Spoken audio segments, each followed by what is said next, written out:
The growth in sales and consumption volumes of petroleum is a pointer to a robust economy. Last year, petroleum sales volumes in the country increased by 7.5% to 6.3 million cubic meters.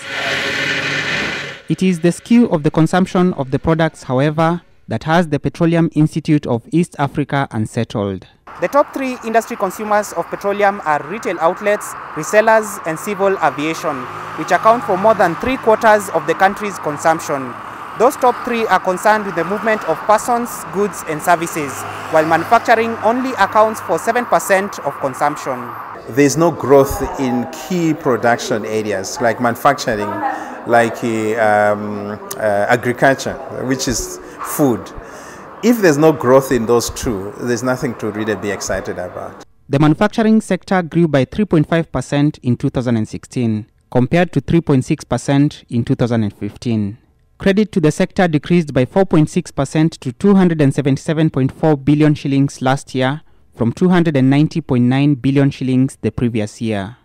Manufacturing is the cornerstone of Kenya's industrialization dream, but at present, the sector's contribution to the GDP, at 9.2%, is well below the desired level to make Kenya realize industrialized status by 2030.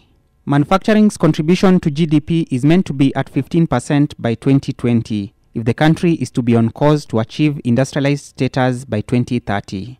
I think we need to deliberately start focusing a lot on manufacturing.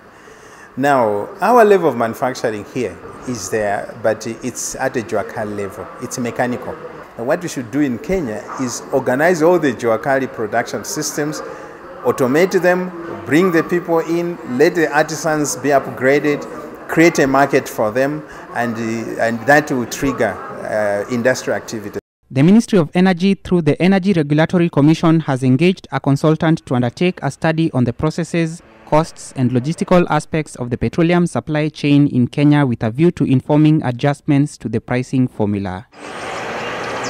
The ERC's regulations based on its pricing formula were introduced in 2010. If you look at the South African build-up on the study, they provide for a minimum of return on investment between 15 and 20% for the investors.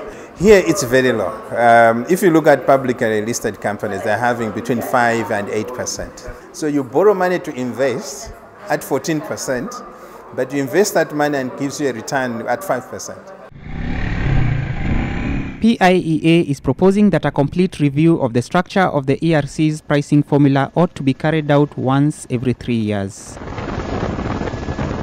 Alex Mwangi, NTV.